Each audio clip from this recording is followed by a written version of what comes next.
Hello అండి, అందరికీ నమస్కారం. Welcome to my channel.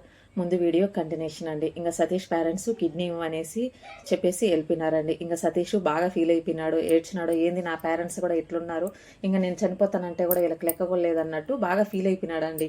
ఒక 10 నిమిషాల తర్వాత వాళ్ళ మామకు ఫోన్ చేసి, ఊర్లో ఇల్లు పొలము అంతా అమ్మేస్తాను, నా పేరెంట్సే నన్ను ఇట్లాగా చేస్తున్నారు కదా, నేను ఊరు వదిలి వెళ్ళిపోతాను అనేసినాడండి. వాళ్ళ అన్నకు ఫోన్ చేసి వాళ్ళ పెద్ద ఆయన కొడుకు, ఈ ఊర్లో ఇల్లు పొలం రెండు అమ్మేస్తానా, నువ్వు తీసుకుంటావు రానా అని చెప్పేసినాడండి. ఇంకా కొద్దిసేపటికి వాళ్ళ మామ వచ్చేసినాడు. వాళ్ళ అన్న బయట ఉండి టైం పడుతుందిరా అని చెప్తున్నాడు.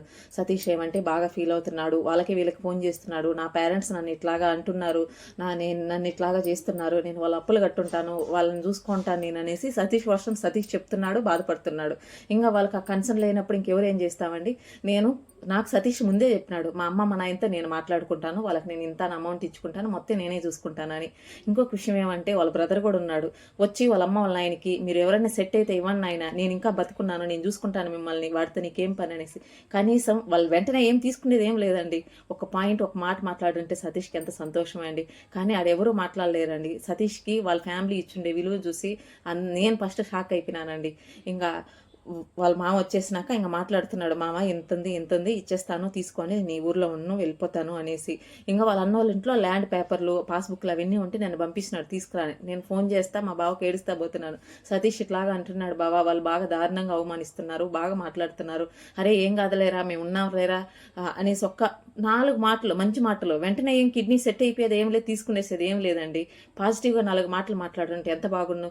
అదే సతీష్ మా అక్క వాళ్ళ ఇంటికాడ ఉంటే వాళ్ళ నాన్న ఫోన్ చేసి, నువ్వెవర్రా నా కొడుకుని మీ ఇంట్లో పెట్టుకోవడానికి, మా ఇంటికి పంపించారా, నేను చూసుకుంటాను అన్నాడు కదా అండి. వచ్చేసినాడు కదా వాళ్ళ ఊరికి. మళ్ళీ సతీష్కి ఎంత అవుతుంది ఖర్చు, ఎంత అవుతుంది ఖర్చు పెట్టుకొని సర్జరీ చేయించి మంచి చెడు అన్ని చూసుకోవాలి కదా అండి. అంటే వాళ్ళు చూడకూడదు, అటు వీళ్ళు చూడకూడదు. సతీష్ చనిపోయినా వాళ్ళకి బాధ లేదండి. ఆ పాయింట్ నాకు ఇప్పటికీ అర్థం కాదండి. మా బావకు ఫోన్ చేసి నోటుకొచ్చినట్టు మాట్లాడినాడు. ఎవరా నువ్వు నా కొడుకు నీ ఇంట్లో పెట్టుకోవడానికి, నిన్నెవరు కట్టమన్నారా హాస్పిటల్ బిల్లు, మేము కట్టినామని మీరు చెప్పుకోవడానికి అన్నట్టు మాట్లాడినారండి. పాపం వాళ్ళు ఏ రోజు చెప్పుకోలేదండి సతీష్ని చూసినామనేసి. ఈయన వర్షను సరే ఇంటికి వచ్చేసినాడు కదా సతీష్, వాళ్ళ ఇంటికి వాళ్ళ ఊరికి వచ్చేసినాడు కదా. వాళ్ళ అమ్మ వాళ్ళ ఆయన పిలిచి, మీరు కిడ్నీ ఇవ్వండిమా అని, నేనే డబ్బులంతా పెట్టుకుంటాను, నేనే మొత్తం చూసుకుంటాను అనేసి మంచిగా మాట్లాడుతున్నాడు కదా. వాళ్ళ ఇంటికాడు ఉంటేనూ తప్పే, ఏడుకొచ్చినాను మేము ఇవ్వమరా, మేము చూడంరా, నీ సావు నువ్వు జావురా అనేసి. అంటే వాళ్ళ ఉద్దేశం ఏందో నాకు ఇప్పటికీ అర్థం కాలేదండి. అంత నెగిటివ్ థాట్స్. ఇంకా సతీష్ ఇవన్నీ ఆలోచించి బాగా బాధపడిపోయినాడు. ఇంకా నేను ఇల్లు అమ్మేస్తాను, పొలం అమ్మేస్తాను అన్నగా నేనేమి అడ్డు చెప్పలేదండి. నీ ఇష్టం అన్నట్టు సతీష్